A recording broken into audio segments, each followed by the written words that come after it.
Boa noite, meu povo. Estamos aqui com mais uma edição do canal Chai, né? Estamos recebendo aqui a Cláudia Regina, que é professora, jornalista e arte terapeuta. São três objetos muito interessantes que podem gerar muito assunto interessante. E nós vamos conversar com ela sobre tudo isso hoje, né? Cláudia, boa noite. Muito bem-vinda aqui no canal Chai. E eu gostaria, inicialmente, que você desse para a gente assim, uma rápida biografia da tua formação com esses três campos que são todos muito interessantes e que talvez se comuniquem bem entre si. É você fazer uma apresentação rápida para a gente poder depois contribuir também com as nossas perguntas. Boa noite. Boa noite. Bom, eu falo de Porto Alegre, minha formação foi quase toda aqui. Comecei com magistério no Instituto de Educação, foi um tempo muito rico. Na época eu me aproximei bastante do teatro e depois fiz jornalismo. Acabei voltando para a sala de aula, né? E aí fiz mestrado em educação, trabalhei com tecnologias, trabalhei com educação para mídia e sempre trazendo a comunicação para dentro da escola. E, num dado momento, descobri a arte-terapia, que foi uma maneira de reunir isso tudo e trabalhar mais com conteúdos internos do que externos, ou trazendo conteúdos externos para as mídias possíveis, né? Eu acho que é isso.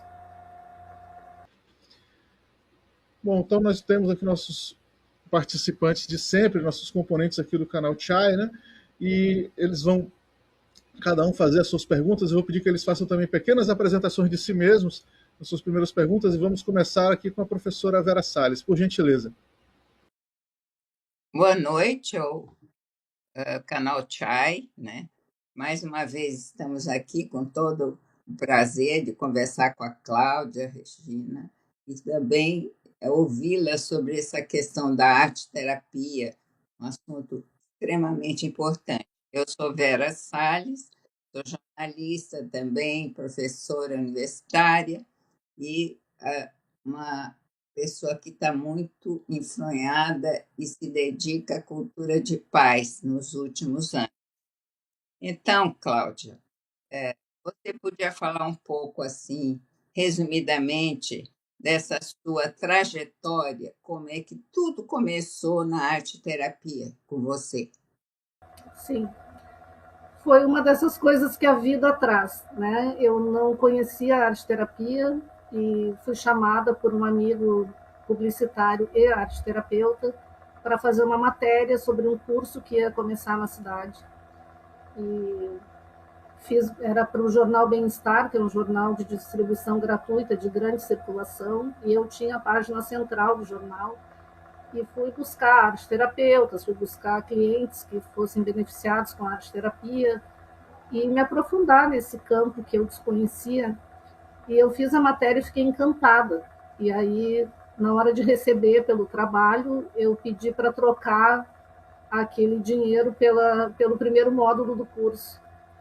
E o curso de arte-terapia é um curso caro, não é um curso acessível. Eu consegui uma proeza de conseguir uma bolsa no curso, eu passava o café no intervalo, preparava o material e fui ficando e fiz o curso todo, me encantei. Acabei dando aula, depois fui docente nesse curso de formação, hoje é uma especialização aqui. E começou assim, eu comecei a aplicar na escola, né? Fui para um residencial geriátrico fazer um trabalho com fotografia, eu fui juntando essa questão da mídia que eu já trabalhava com as propostas da arte-terapia. E agora me aposentei, né, do cargo de professora na rede pública, estou totalmente dedicada a isso. Posso passar para o Hamilton agora, por gentileza, por favor? Bom, meu nome é Hamilton Farias, sou poeta, também professor universitário aposentado e trabalho com cultura de paz e trabalho com arte, poesia, né? Muitos anos da minha vida, toda a minha vida. E me interesso muito eu quero registrar primeiro esse alargamento, essa ampliação da questão do bem viver. Hoje nós estamos conversando sobre sobre arte e terapia, e vendo que a terapia ela tem um lugar nessa nova qualidade de vida da sociedade, de uma maneira geral. Agora, a arte-terapia ela trabalha com muitas subjetividades, muitos imaginários, com sonhos, com dilemas existenciais interiores, com muita coisa, né?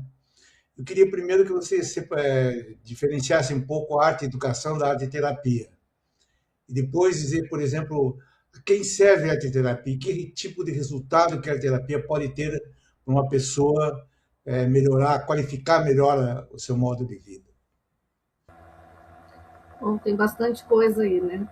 Eu, de uma maneira muito simples, eu diferencio a arte-educação da arte-terapia pela intencionalidade da arte-terapia.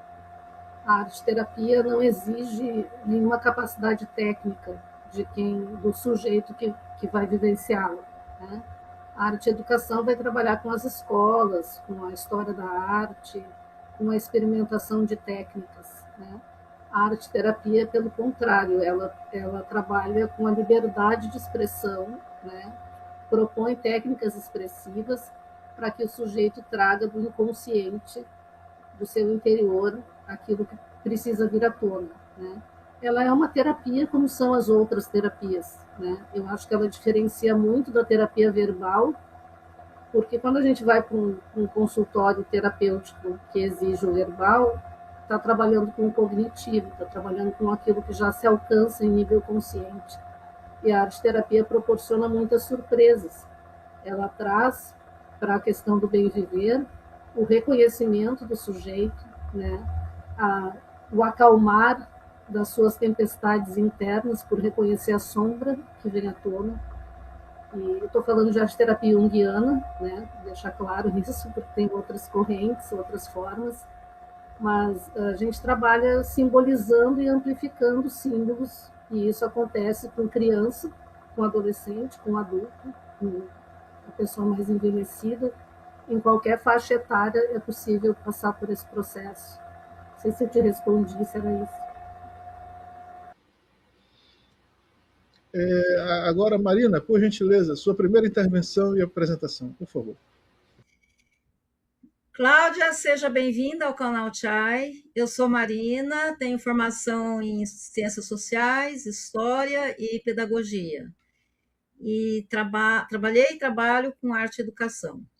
Cláudia, pesquisas indicam que no pós-pandemia, mais de 70% de pessoas, aumentou mais de 70%, pessoas procurando atendimento para saúde mental. Eu te pergunto se a arte-terapia não seria um instrumento eficaz para combater os problemas decorrentes da saúde mental e físico, né? Porque o corpo somatiza. Com certeza, Marina. A arte-terapia no Brasil começou com a doutora Anísio da Silveira, né? Que daria um programa de horas só para falar do trabalho dela. E ela trabalhava com saúde mental em um hospital psiquiátrico.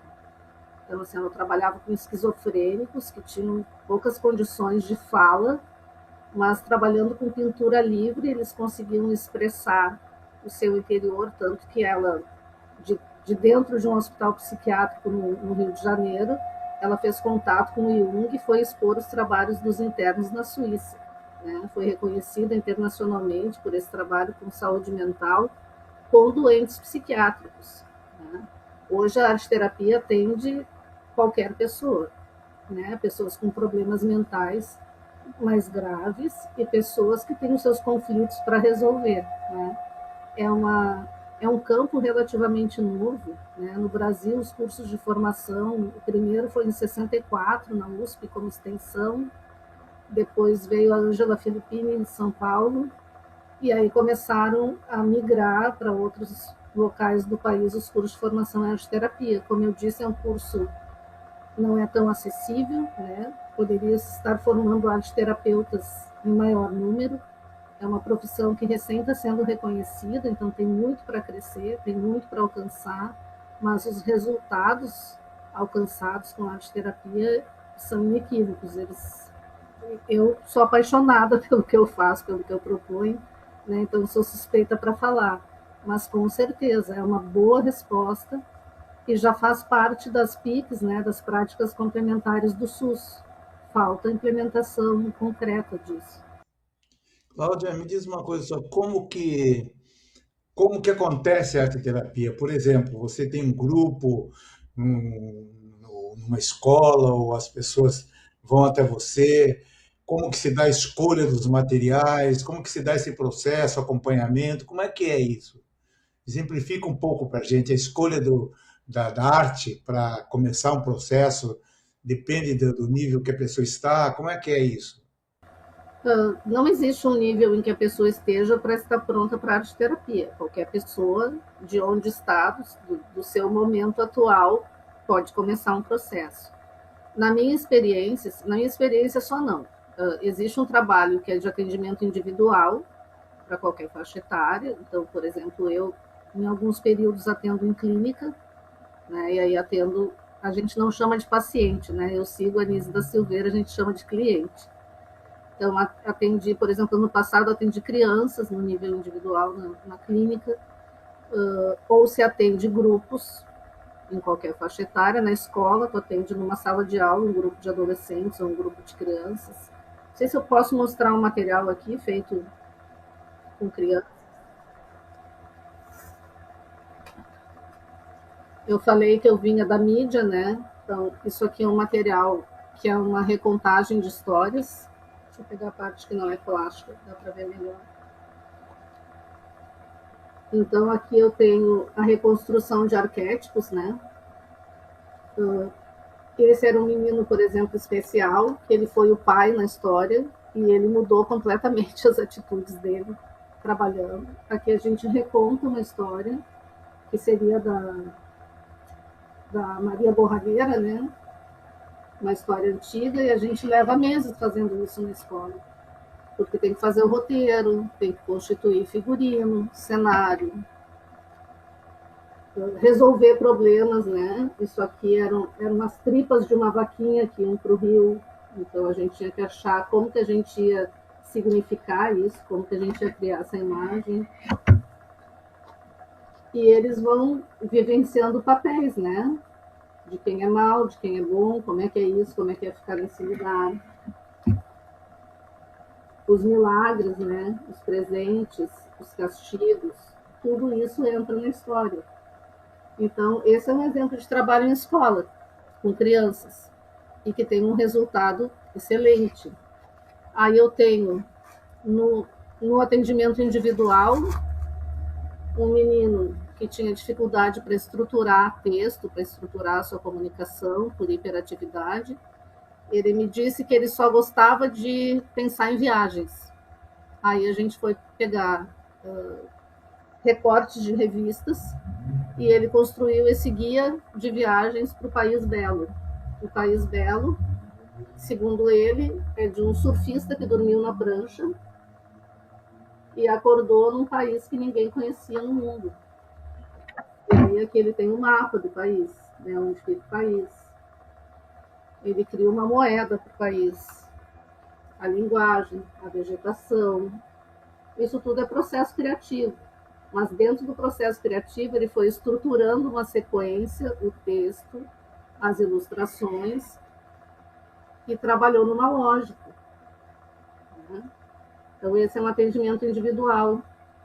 São poucos os materiais que eu guardo, algumas cópias, porque a maior parte dos materiais eu deixo com as pessoas que eu atendo. Né? Com adultos, deixa eu ver onde estão.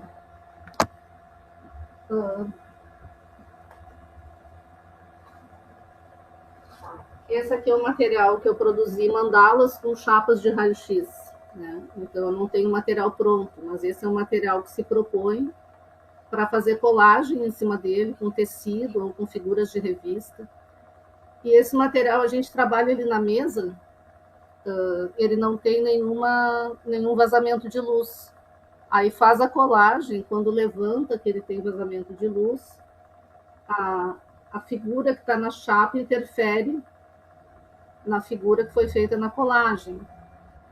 E as pessoas olhando para isso enxergam um bocado de coisas internas.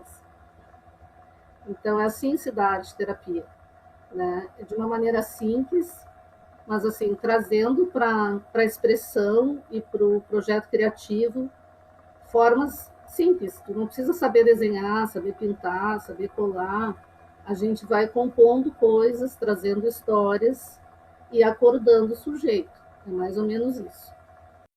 Cláudia, eu queria saber quais as outras iniciativas que existem, além dessa do Rio Grande do Sul, em outros estados do Brasil, de que forma elas existem, como é que funciona isso? Se elas são articuladas, assim. São, são bem articuladas. Nós temos a UBAT, que é a União Brasileira das Associações de Arte Terapia do Brasil, União Brasileira, né, já disse. E a gente tem em cada estado uma associação regional, né? Aqui a gente tem a ATERS, e todo ano se organizam fóruns. Esse ano vai ter um congresso em Curitiba, inclusive. E essas organizações é que têm fomentado, digamos, essa formalização da profissão, né?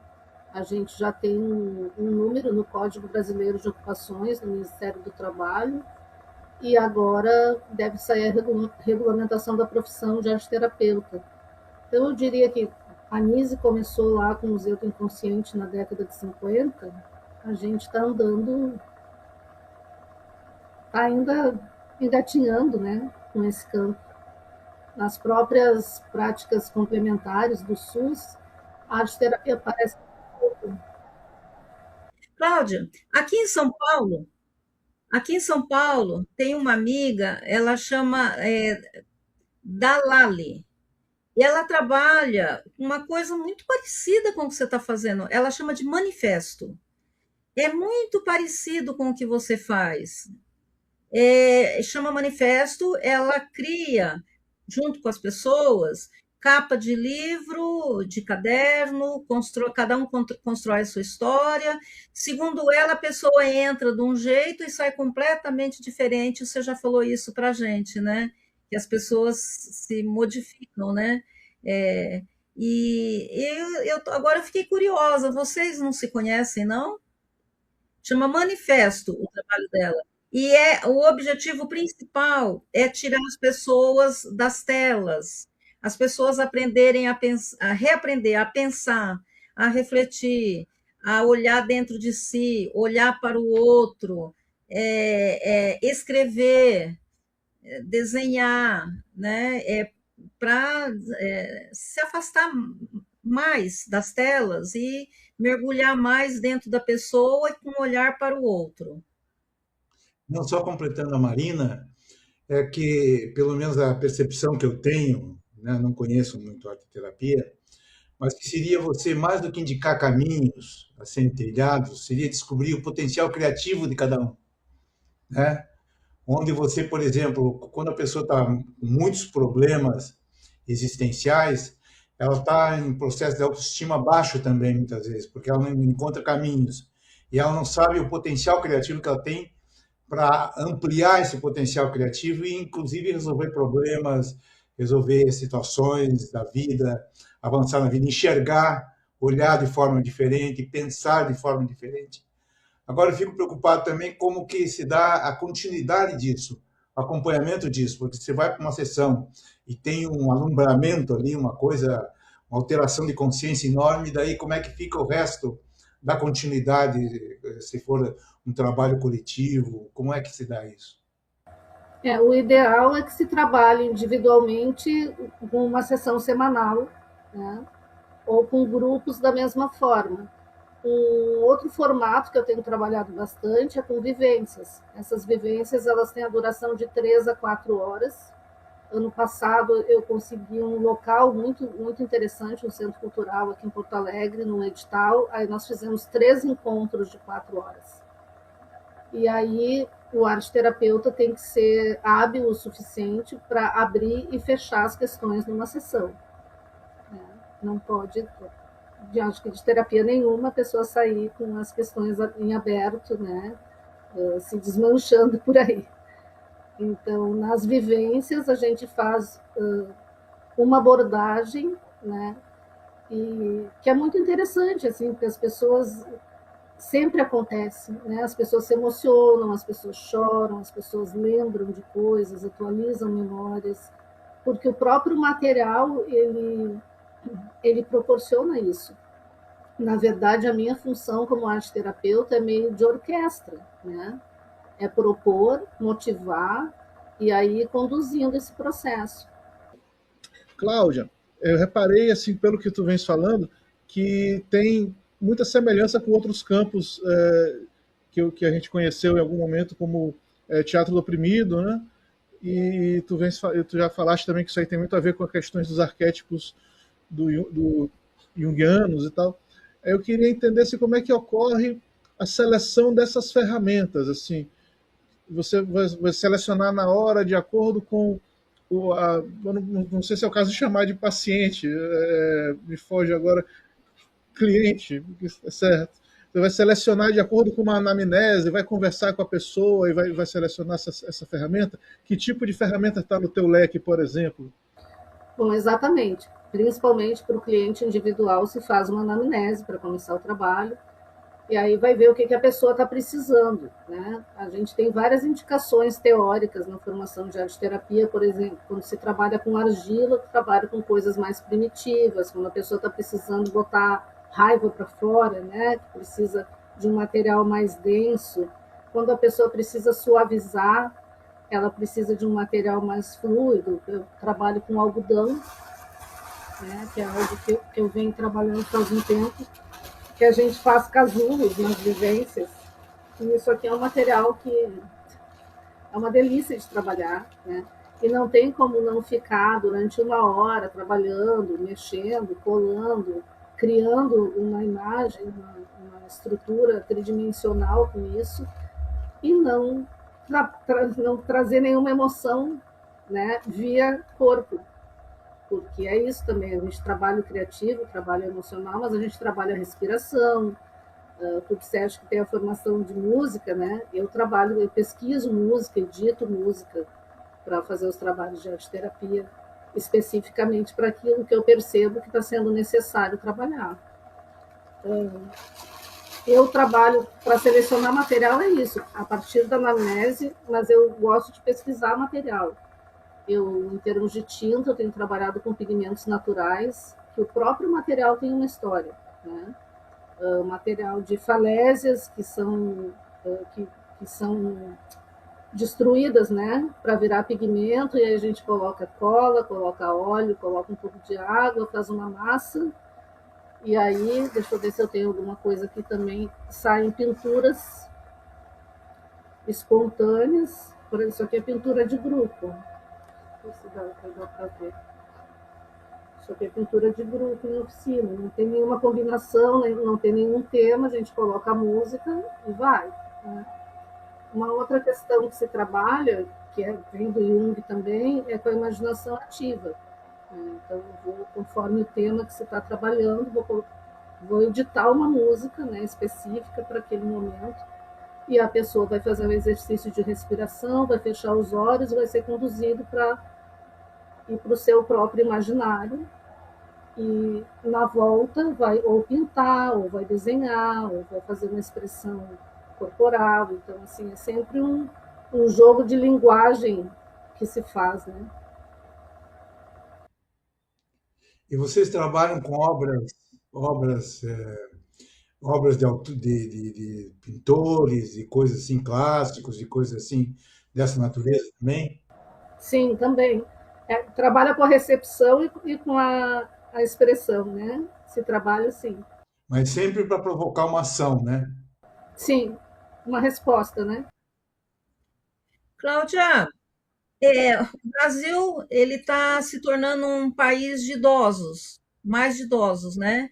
E, por outro lado, os jovens, com muito tempo nas redes, está perdendo, isso é pesquisa mesmo, está perdendo o poder de pensar, de refletir, né? O cognitivo está sendo afetado nos jovens.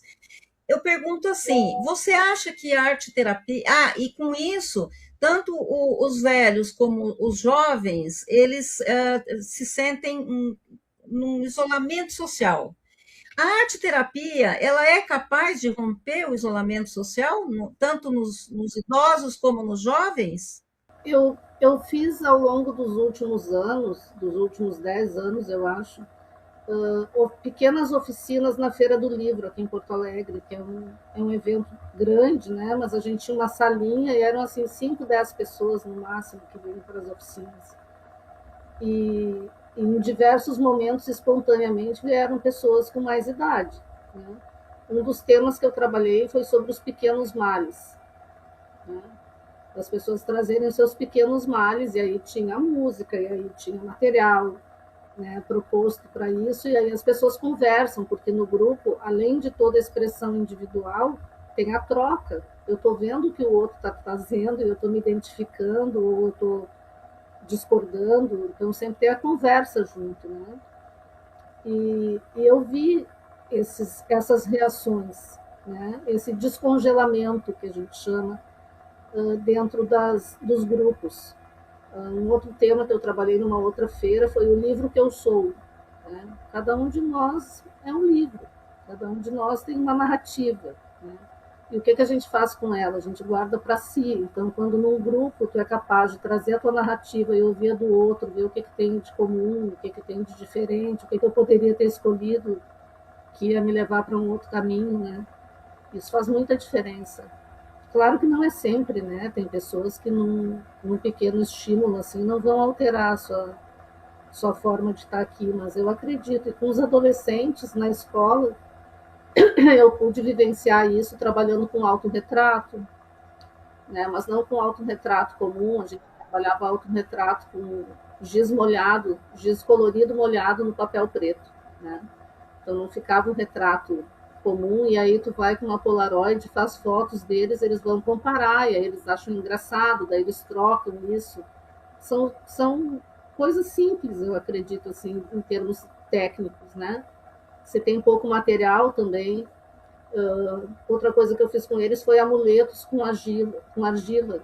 Mas aí eu tinha um bloco de argila para 30 crianças, então eu fatiava assim, um pedacinho para cada um. E a gente trabalhava com a questão da expectativa para o futuro, né? O que eu quero, do que eu quero ser protegido, né? O que eu quero plantar para o meu futuro. E isso sempre na perspectiva do bem viver, né? Eu não vou trabalhar nesse sentido. Eu trabalhava isso numa escola de periferia, onde às vezes a saída para os adolescentes é entrar para o tráfico, né? Então, quando a gente fazia os amuletos, a gente fazia pensando no que tinha de melhor para a vida, né? E eles guardavam esses amuletos e conversavam sobre isso comigo depois. Eu acho que sim, eu acho que descongela muita coisa. Eu queria saber o seguinte, pelo que você falou, a arte terapia ela atinge o público em geral, né? Desde crianças, adolescentes, adultos, idosos. Mas digamos que alguém que está nos ouvindo, nos vendo, ele vai dizer assim: bom, eu estou querendo fazer arte terapia. E aí, o que eu devo fazer? Como é que eu começo na arte terapia? Como é que uma escola vai para a arte terapia? Ou ingressa nisso? Ou uma pessoa particularmente? Entende? Por exemplo, estamos aqui em São Paulo, né? No Maranhão existe isso. Como é que a pessoa... Uma coisa mais assim acessível, prática. Como é que seria isso? Vera, sempre buscando um profissional.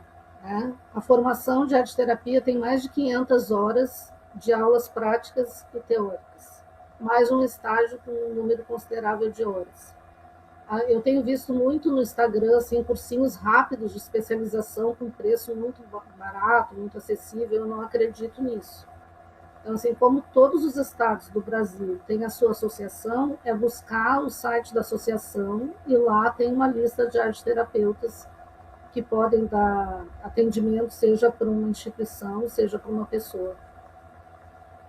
Acho que isso a gente aqui tem, eu tenho um mini currículo lá no site, tem pessoas especializadas em algumas áreas, né, em autismo, em público adulto.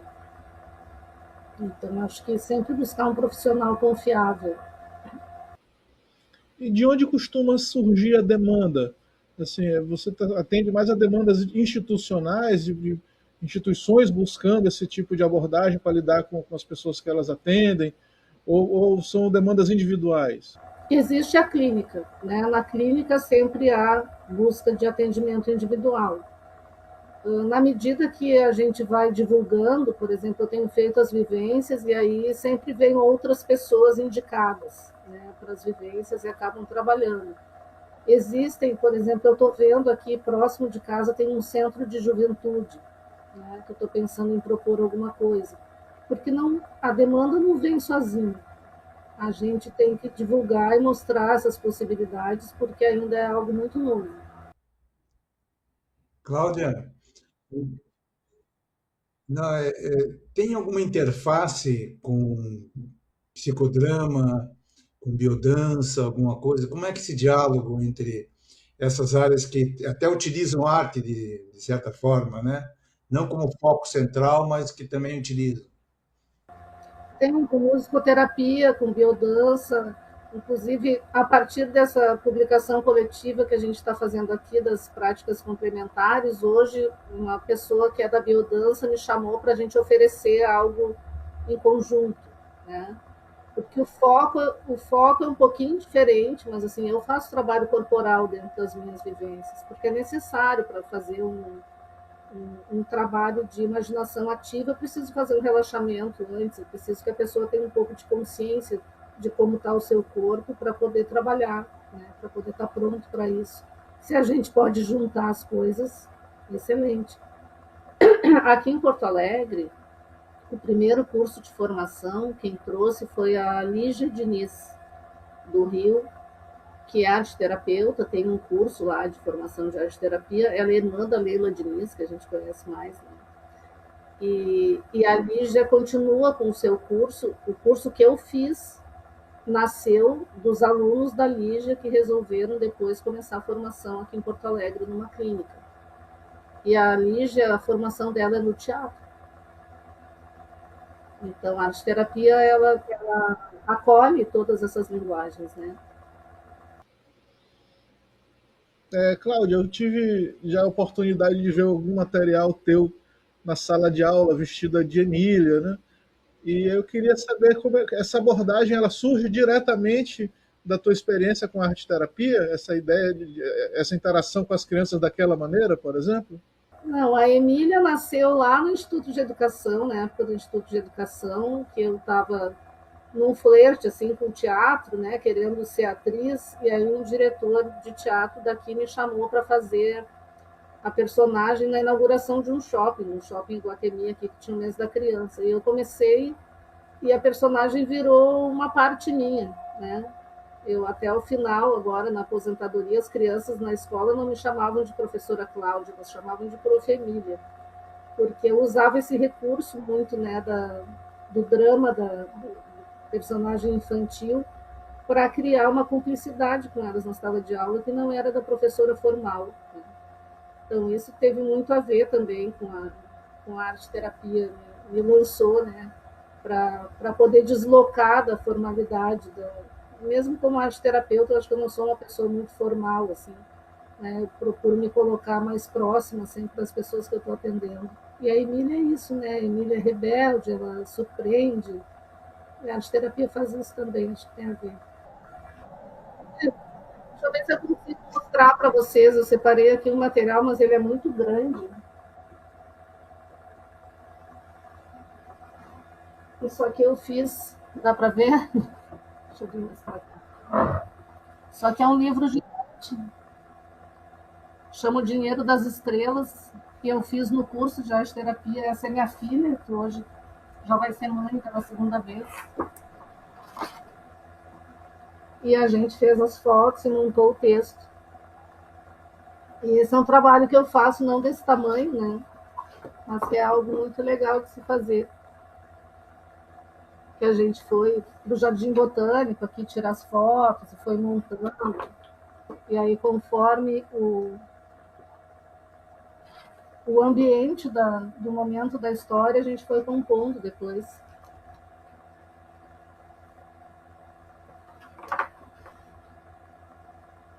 E isso é uma coisa muito legal de se fazer num grupo, seja de que idade for, né? Só chegar numa página aqui, nessa aqui. Que a história de uma menina que ela vai entregando tudo que tem até que ela fica sem nada, né? No meio do escuro. E aí ela é beneficiada, né, pelo universo com uma chuva de estrelas e recebe tudo que ela quer porque ela foi boa e entregou as coisas para as pessoas que pediram comida, pediram a roupa, né, pediram as coisas para ela. Então, isso aqui é o resultado, mas o processo mexeu muito com todas nós no grupo, né? E com a Carol também, com a minha filha, que é a personagem. Aí eu tenho assim. Isso aqui é uma maneira de rever a realidade, né? Não dá para ver.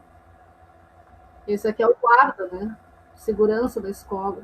Então a gente faz fotos em preto e branco, imprime em A4, e aí eles vão colorindo. E quando eles vão colorir, olha, tem uma criança sentadinha ali, eles vão dando a visão deles, né? E aí depois se expõe esse material na escola e eles vão se reconhecer.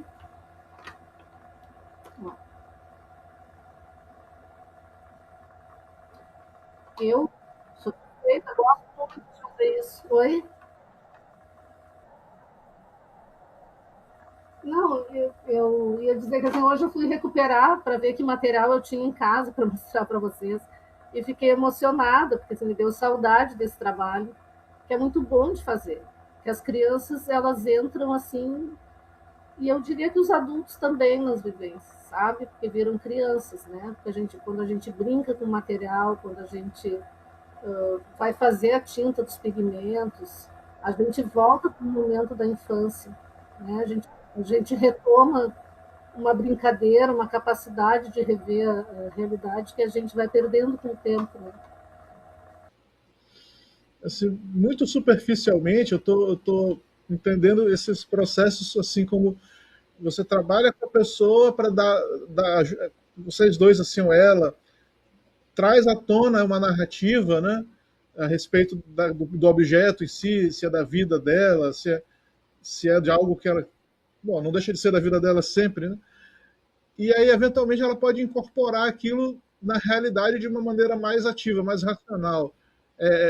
Esse é um dos objetivos? Eu estou entendendo corretamente? Sim, isso seria a parte terapêutica da história, né? Que tu resgata questões internas, conteúdos que não estão disponíveis na superfície, no cotidiano, né? A gente vive cheio de responsabilidades, compromissos, coisas a cumprir, boletos a pagar, né?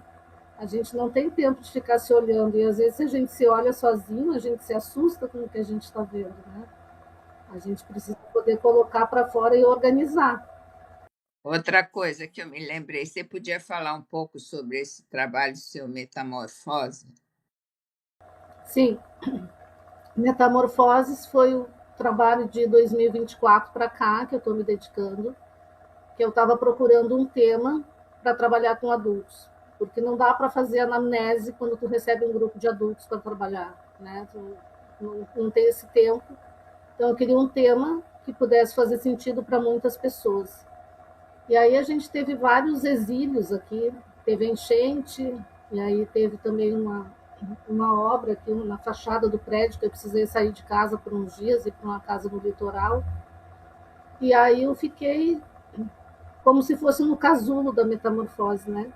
Eu queria alguma coisa para ler, eu estava inquieta, e aí eu descobri o livro do Emanuele Corte, que chama Metamorfoses, e me encantei com o que ele traz, porque ele é um filósofo que vive em Paris, mas a formação dele na escola secundária foi na Itália, e ele trabalhou numa escola agrícola Então, ele traz toda essa questão da natureza para a filosofia, né? E quando eu li o texto Metamorfose, eu pensei que era isso que eu queria. Eu queria trabalhar com metamorfoses, porque é o que nos guia o tempo todo. A gente está o tempo todo em metamorfose, né? Física, afetiva. E aí eu fui buscar material, foi acontecendo tudo meio junto, assim. Eu estive na Paraíba num encontro de arte terapia na Universidade Federal lá, e lá eu descobri os pigmentos, né? E aí eu disse, quero trabalhar com isso, fui juntando. Aí nessa própria viagem na Paraíba, eu fui a Campina Grande para conhecer a questão da recuperação da cultura do algodão, e aí descobri o algodão colorido. Então são duas metamorfoses em si, né?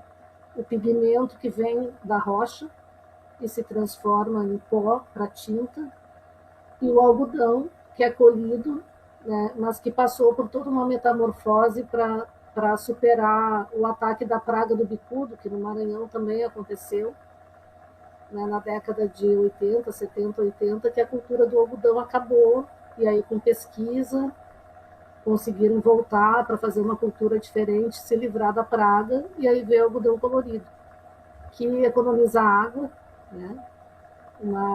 Uma camiseta de algodão, uma calça de algodão, usa milhares de litros de água para colorir, né, cada peça. E o algodão colorido, tu vai tecer e vai ter o tecido sem precisar essa água toda para fazer uma peça de roupa, né? Então, são materiais cuja metamorfose já está no processo. E aí eu trabalho nessas vivências de 3 horas com a questão do conceito, dos conceitos de metamorfose que o Cote traz, né? Desde que a gente nasce, a gente já é uma metamorfose e que não tem como parar, né? E que a gente está ligado a todo o meio vivo do planeta, dessa forma, com o que a gente come, com o que a gente veste, com o que a gente escolhe, e que a gente pode fazer casulos para trabalhar a nossa metamorfose. Então, é isso que se faz na vivência. A gente trabalha com imaginação ativa, trabalha com pintura espontânea, trabalha com a construção de casulos usando algodão colorido. Tecnicamente é isso. Agora, o que acontece no processo é com cada um e é muito bonito. É uma vivência muito reveladora. Cláudia, diz uma coisa, aquele que participa da sessão chama-se paciente ou não? Cliente. Então, como se dá essa relação do cliente com o arte-terapeuta? Porque são muitas vezes dilemas da educação também, né? Até que ponto que ele descobre os caminhos que ele vai trilhar e vai descobrindo e ampliando, e até que ponto que o arte-terapeuta induz ele a descobrir determinadas coisas? Como que se dá essa relação? É uma relação dialógica, né? O arte-terapeuta induz um pouco porque ele vai escolher os materiais e as técnicas para proporcionar essa evolução do cliente, né, em relação a um melhor autoconhecimento, a mais saúde emocional e mental, mas tem muita liberdade na expressão, né? Não se direciona nenhuma técnica, não se diz para um cliente, olha, agora tu pega o pincel desta forma. Tanto que eu faço monotipia nas minhas vivências, e para pegar tinta na hora de trabalhar com monotipia, para não ter direção, eu uso colherzinha plástica, eu não uso pincel, porque a colher não permite, sabe? Então já começa um certo desconforto ali, porque tu vai espalhar tinta com uma colher, não é a mesma coisa que a gente está acostumado a ter o pincel e fazer o traço bonitinho. Então, se induz nesse sentido. A gente sabe, às vezes, que quer criar até um certo desconforto para o cliente. Mas você não tem um ponto de chegada, né? Você tem um ponto de partida, mas não tem um ponto de chegada, porque o ponto de chegada vai ser definido também pelo campo de vivência dele, né? E nenhuma terapia se tem ponto de chegada, né? É do sujeito.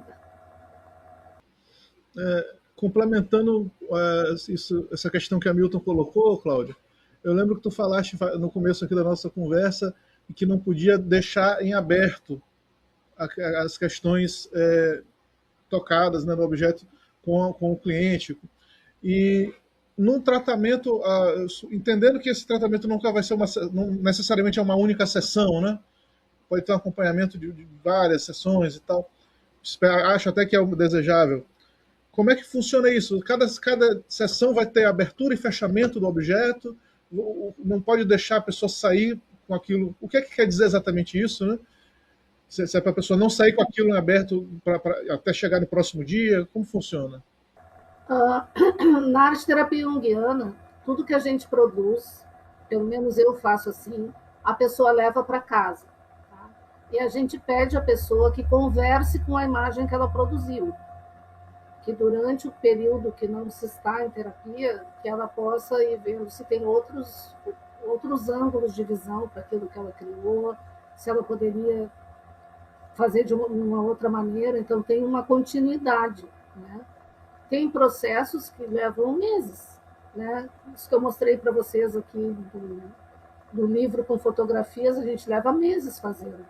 Então, não fica em aberto, porque tu vai retomar, na próxima sessão tu vai retomar o que foi feito, vai construir outra técnica, mas tem coisas que levam, às vezes a gente trabalha até com reproduções, e isso pode levar várias sessões.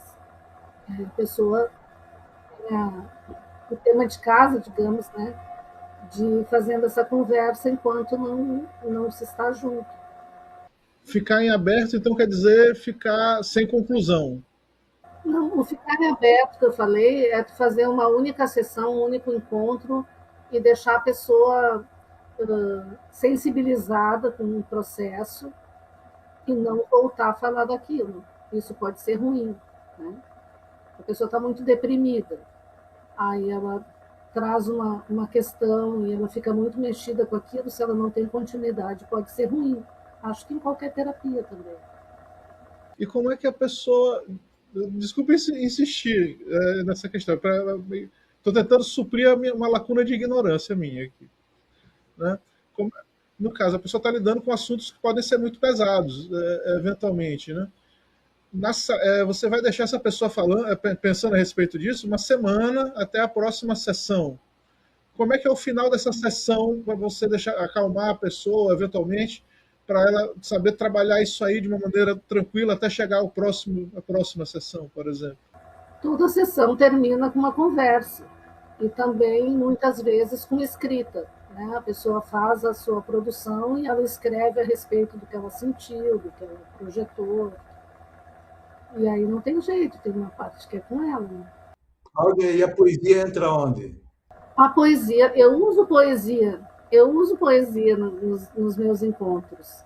Poesias e microcontos.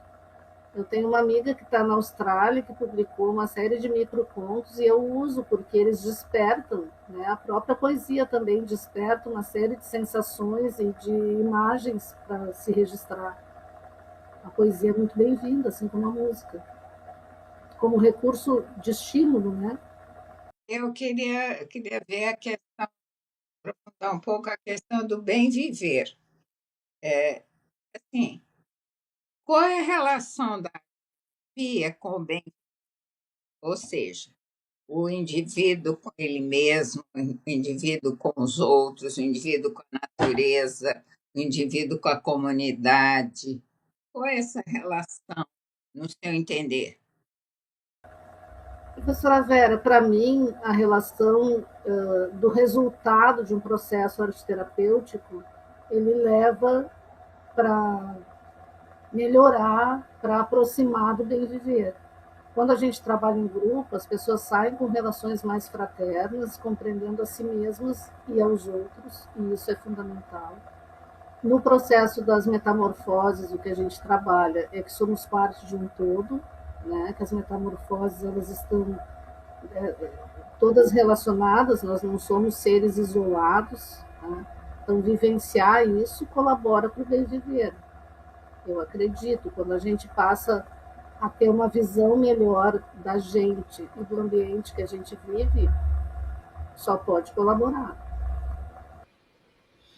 Meus queridos, estamos nos aproximando aqui de 1 hora de conversa, que é mais ou menos o que a gente costuma fazer, né?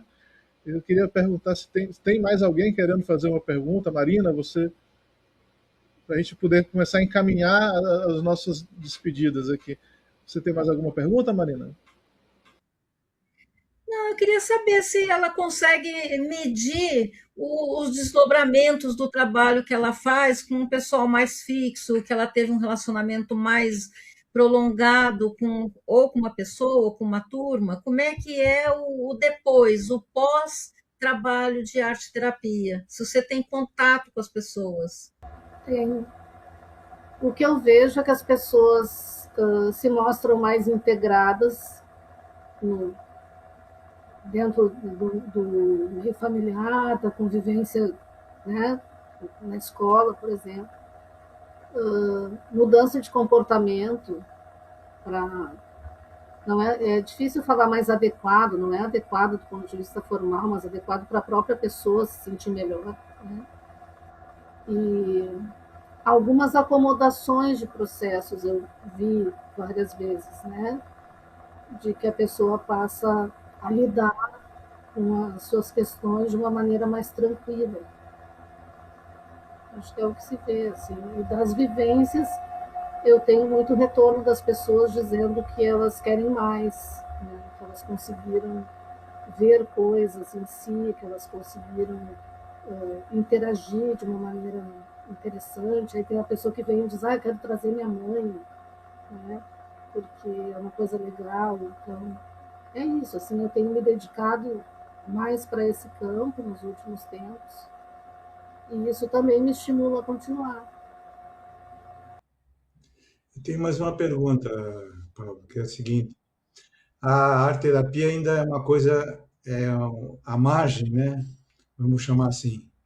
Ela ainda não se institucionalizou enquanto reconhecimento no campo da ciência, do saber mais universal, etc. Como fazer com que isso se torne uma realidade nas políticas públicas, no SUS, nos órgãos governamentais, nas escolas, na sociedade de uma maneira geral, seja reconhecido como uma prática legítima e não apenas alternativa? É difícil responder isso, na minha opinião pessoal, é com o tempo e trabalho, né? Porque a arte-terapia, se considerar a arte-terapia dentro dos hospitais psiquiátricos, na década de 50 e 60, com a Anise da Silveira, ela teve um reconhecimento internacional, né? Jung veio visitar o trabalho da Anise, deu bolsa para ela estudar lá. O Ronald Lang, que é o psiquiatra inglês da antipsiquiatria, ele veio ao Rio para conhecer o trabalho dos internos do manicômio, né? Então, assim, já houve um momento, só que agora a arte-terapia se expandiu para todos os públicos e ela precisa conquistar esse espaço. A questão formal está acontecendo, né? Mas eu acredito que ela precise chegar nos centros comunitários, que ela precise chegar nos lugares mais periféricos, nas escolas. Nos pontos de cultura também. Também. É difícil, porque assim, eu tenho observado os editais dos pontos de cultura e para outras áreas públicas, eles contemplam até várias modalidades de arte, mas a arte-terapia não. A gente ainda não entrou lá. Que é outro olhar. Não é a arte-educação, não é a expressão da arte em si. Agora, só uma notícia seguinte: tem um projeto que está sendo conduzido pelo Instituto Casa Comum, que chama Arte pela Paz. Depois seria bom entrar em contato com eles, porque tem arte-terapia dentro desse projeto, né? Que são 2 meses de exposição em Campinas que está tendo. Eu participei bastante, fiz roteiro de filmes, etc., sobre cultura de paz. Seria interessante fazer esse contato para perguntar como é que eles estão tratando essa questão da arte-terapia, porque eu acho que você pode dar uma contribuição bem grande nesse campo aí, tá?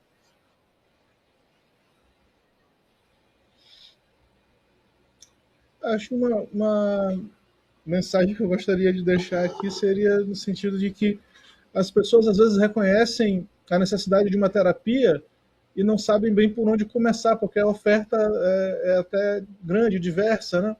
Às vezes desiste na primeira tenta uma coisa aqui, outra ali, e acaba desistindo na primeira experiência. E terapia é uma busca, né? Uma busca por conexão. Então você tem que lembrar que às vezes a primeira experiência não foi a melhor, mas não quer dizer que aquilo não vai funcionar. E a arte terapia é uma opção interessante que as pessoas deveriam levar mais em consideração. Eu fico me perguntando por que que o Hamilton falou agora há pouco sobre políticas públicas. Eu fico me perguntando por que que isso não pode ser incorporado na grade curricular, só ia fazer bem para os alunos e aumentar, inclusive, o poder de aprendizagem deles, vai ter mais foco, vai ser mais produtivo, vai ter mais equilíbrio. É muito, sabe por quê? Porque é muito subversivo. Como dizia o Darcy Ribeiro, a educação é ruim, não é descuido, é projeto ser ruim, né? Os campos formais, eles fecham possibilidades, né? As escolas têm a obrigatoriedade de ter psicólogos. Os psicólogos nas escolas fazem diagnósticos e encaminham para a rede de saúde. Um arte-terapeuta numa escola faria diferença fazendo o processo acontecer dentro da escola. Se tivesse arte-terapia, talvez nem precisasse de psicólogo. Devia fazer arte terapia com os diretores de escolas também, né? Cláudia, ainda fiquei com uma dúvida aqui. Essa questão da continuidade, né? Então, vamos imaginar que você está fazendo um trabalho individual, né? Mas, assim, ele tem um começo, um meio e fim ou não? Então, assim, eu estou comparando, por exemplo, com uma terapia, né? Uma terapia, um psicólogo, né?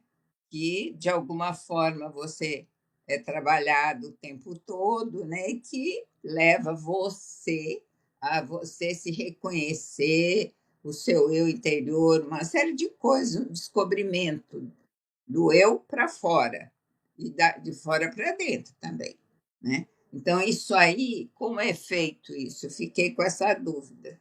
Da mesma forma, Vera, é que assim, como eu faço esse trabalho das vivências, que é uma coisa que é um turno, né?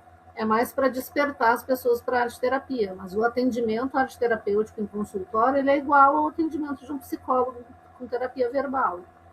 A continuidade é um encontro semanal, enquanto o processo exigir o tratamento. Meus queridos, vamos ultrapassando aqui 1 hora de voo. Acho interessante iniciar o processo de aterrissagem, né? Gostaria de pedir que os participantes façam suas considerações finais. E já fazendo a minha aqui, queria agradecer muito a presença da Cláudia e trazendo assuntos cada vez mais interessantes para que a gente possa ampliar o conceito de Chai, incorporando o bem viver a cada vez mais esferas do dia a dia das pessoas. Então, muito obrigado, Cláudia. Eu também agradeço mais a presença da Cláudia, a contribuição que ela nos trouxe da arte-terapia.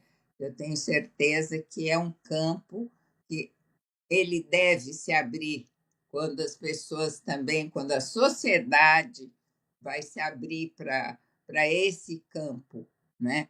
E não somente enxergar a praticidade, tudo que é prático, tudo que é mídia, tudo que é isso, que é aquilo, mas esse conhecimento interior, essa que surge da própria pessoa, que traz a criatividade brotar, e que é o encontro do indivíduo com ele, com ele e com os outros. Obrigada, Cláudia. Muito bom. Cláudia, gratidão pela sua presença, pelo tudo que você apresentou para a gente. Você veio somar e só tem que agradecer você. Seja muito bem-vindo ao Chai, tá bom? Foi muito bom. Também agradeço, acho que foi muito bom. Amplia cada vez mais a ideia do bem viver. Depois eu acho que a gente tem que costurar essas coisas. Fica com muitas indagações também, né? É importante que tenha essas indagações, como a questão da continuidade, a questão da relação do terapeuta com o cliente. Eu já teria uma sugestão aí para pensar esse nome de cliente, que eu acho que é um nome complicado, deveria talvez ter um outro nome, porque cliente é uma coisa que foi muito assumida pelo mercado, né? a ideia do cliente. E eu acho que é importante a gente batizar as palavras com aquilo que elas realmente formulam e transformam, né? Mas eu acho muito bom, agradeço demais e tudo que os meus colegas falaram, eu assino embaixo.